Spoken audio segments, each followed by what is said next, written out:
हमेशा आज़ादी की लड़ाई के बारे में सुन के हमें एक ही बोस का नाम याद आता है, हम सबके चहेते नेताजी सुभाष चंद्र बोस। देश विदेश में आज़ादी की लड़ाई लड़ने वाले नेताजी सुभाष चंद्र बोस को आज़ाद हिंद फौज की कमान संभालने के लिए भी याद किया जाता है। हम सबको पता है कि नेताजी ने आज़ाद हिंद फौज की कमान संभाली थी, पर आप में से कई लोगों को ये नहीं पता होगा कि आज़ाद हिंद फौज की स्थापना करने वाले बोस कोई और थे। मैं बात कर रहा हूँ रासबिहारी बोस की, फादर ऑफ आज़ाद हिंद फौज, जिनका योगदान ना सिर्फ भारत की आज़ादी के लिए रहा बल्कि भारत और जापान की फ्रेंडली रिलेशन बढ़ाने में भी रहा। मैं हूँ आपका दोस्त दमनजीत सिंह ओलक। इंस्पायर्ड यू के इस यूट्यूब चैनल पर आप सबका स्वागत है। इंस्पायर्ड पर्सनैलिटी की आज की कहानी रासबिहारी बोस जी पर है, तो आइए जानते हैं उनके जीवन की कहानी।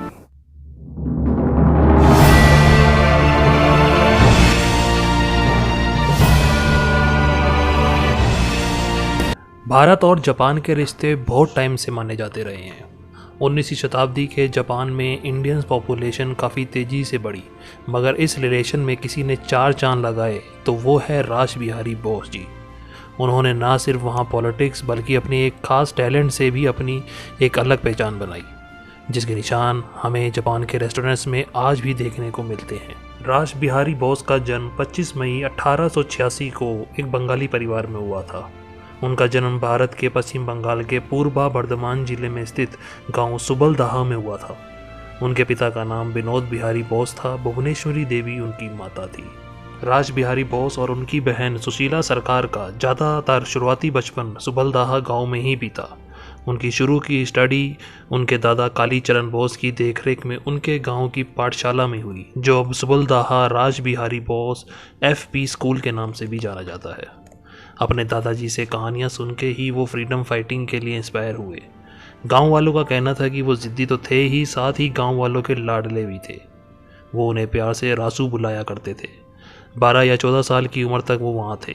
बाद में उन्होंने अपने दोस्त सरीश चंद्र घोष के साथ हुबली के डुप्लेक्स कॉलेज में पढ़ाई की और वहाँ के प्रिंसिपल चारू चंद्र राय जी ने उन्हें क्रांतिकारी बनने के लिए इंस्पायर किया। उन्होंने फ्रांस और जर्मनी से मेडिकल साइंस के साथ इंजीनियरिंग की डिग्री भी हासिल की थी। वे अपने जीवन में शुरू से ही क्रांतिकारी एक्टिविटीज़ में इंटरेस्ट रखते थे। उन्होंने 1908 अलीपुर बम केस ट्रायल से दूर रहने के लिए बंगाल छोड़ दिया। देहरादून में उन्होंने फॉरेस्ट रिसर्च इंस्टीट्यूट में हेड क्लर्क का काम किया। कहा जाता है कि 1905 में हुए बंगाल विभाजन ने उन्हें बहुत चोट पहुँचाई थी। इस घटना से दुखी होकर उन्होंने अपनी जॉब छोड़कर अपने आप को पूरी तरह से आज़ादी की लड़ाई में झोंक दिया। दिल्ली षड्यंत्र केस, जिसे दिल्ली लाहौर षड्यंत्र भी कहा जाता है, में रासबिहारी बोस जी की अहम भूमिका थी। उन्होंने 1912 में भारत के उस वक्त के वायसराय लॉर्ड हार्डिंग की हत्या की एक साजिश रची थी। जब ब्रिटिश भारत की राजधानी को कलकत्ता से नई दिल्ली में ट्रांसफ़र किया गया था, तब बंगाल और पंजाब में अंडरग्राउंड भारतीय क्रांतिकारियों के साथ रासबिहारी बोस की देखरेख में 23 दिसंबर 1912 में इसे अंजाम दिया गया।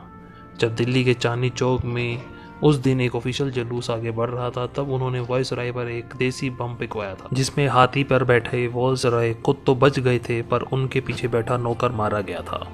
इस हमले में वायसराय की जान तो नहीं गई थी, पर उनके सिर, पैर और पीठ पर काफ़ी चोटें आई थी। 1912 में लॉर्ड हार्डिंग की हत्या की साजिश रचने के बाद बोस ने बनारस और फिर 1915 लाहौर में भी विरोध की साजिश रची। वहाँ भी उन्हें कामयाबी हासिल न हुई, जिसके बाद ब्रिटिश गवर्नमेंट ने उनकी फांसी की सज़ा तय की। रासबिहारी ने PN ठाकुर नाम के कवि की फर्जी पहचान के साथ 1 साल चंदन नगर में छुप कर रहे, फिर कलकत्ता से जापान के लिए रवाना हुए।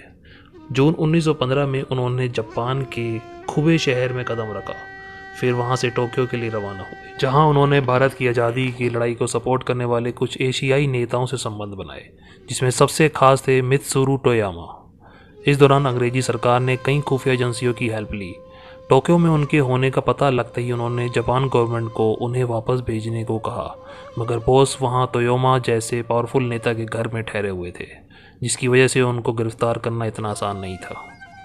पुलिस से बचने के लिए रासबिहारी बोस जी ने शिंजुको शहर में नाकामुराया बेकरी में पनाह ली, जिनकी बागडोर वहाँ के सोमा परिवार अजीमो सोमा और कोको सोमा के हाथ में थी।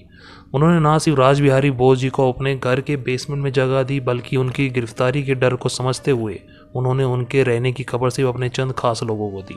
जहाँ बोस और सोमा परिवार के बीच रिश्ते बढ़ रहे थे, वहीं ब्रिटिश और जापान गवर्नमेंट के रिश्ते अब बिगड़ने शुरू हो गए थे। ब्रिटिश के एक जंगी जहाज़ ने जापान की एक मार्चेंट जहाज़ पर हमला किया था, जिसकी वजह से दोनों के बीच हुए फ्रेंडली कॉन्ट्रैक्ट रिलेशंस आगे नहीं बढ़ पाए। अब बॉस जापान में खुलकर बिना किसी रोक टोक के चल फिर सकते थे, क्योंकि जापान गवर्नमेंट ने उन पर लगाए डिपोर्ट के आदेश वापस ले लिए थे। वहाँ रहते बॉस ने सोमा फैमिली को अपने खास फेवरेट खाने से इंट्रोड्यूस कराया, जो एक करी डिश थी। ये डिश सोमा फैमिली को काफ़ी अच्छी लगी। यहाँ एक उनकी लव स्टोरी ने भी जन्म लिया। दरअसल राज बिहारी जी सोमा फैमिली की बड़ी बेटी तोशिको को चाहने लगे थे। मित्सुरु तोयामा ने सोमा फैमिली के आगे उनकी बेटी तोशिको सोमा की शादी राज बिहारी बोस से करने की रिक्वेस्ट रखी। उन्होंने ये भी सोचा था कि जापान में शादी करने से उन्हें वहाँ की नागरिकता भी मिल जाएगी। सोमा फैमिली ने ये रिक्वेस्ट एक्सेप्ट कर ली, पर वो अपनी बेटी की भी मंजूरी चाहते थे, जिसे तोशिको ने एक्सेप्ट करने में 3 हफ्ते लगा दिए थे। 1916 में उनकी शादी तोशिको सोमा से हो गई थी। ये शादी उस ज़माने में हुई थी जब जापानी समाज में बाहर के आदमी से शादी करना एक्सेप्ट नहीं था। बोस ने उन्हें बंगाली बोलना और साड़ी पहनना भी सिखाया। 1923 में बोस को जापान की नागरिकता मिल गई थी, पर प्यार के ये पल 8 साल से ज़्यादा नहीं चल पाए। 1924 में तोशिको की तबीयत खराब होने से उनकी मौत हो गई। तोशिको के जाने के बाद राज बिहारी जी ने कभी दूसरी शादी नहीं की। जापान के इतिहासकार तकेशी नाकाजिमा ने अपनी एक किताब में कहा था कि अपनी बीवी के गुजर जाने के गम में डूबे बोस ने अपने ससुर से पार्टनरशिप की और नाकामुराया बेकरी के ऊपर एक छोटा सा रेस्टोरेंट खोला, जहां बोस ने अपनी वाइफ और अपनी फेवरेट डिश की सेल में खुद को लगा दिया। इस डिश को नाम दिया गया इंडो करी, जो गोश्त की करी और चावल के साथ सर्व की जाती थी।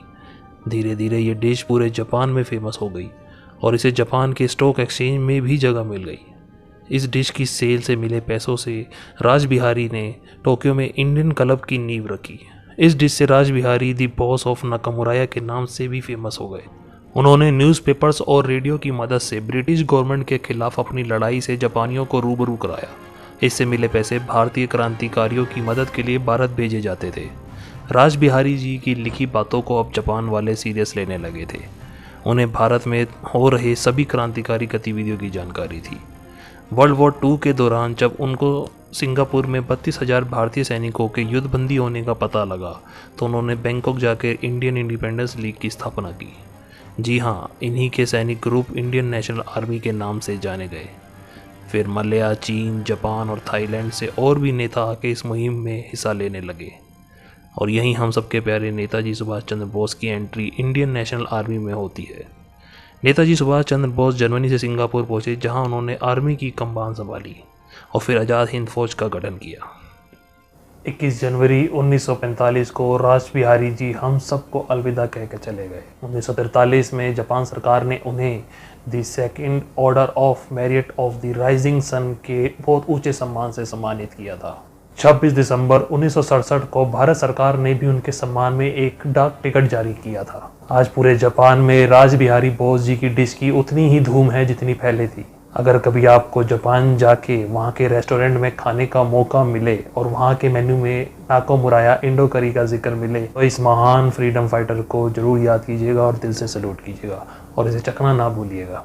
आज के लिए इतना ही। मैं जल्द मिलूंगा आपको एक नेक्स्ट वीडियो में। तब तक के लिए रब रखा। जय हिंद।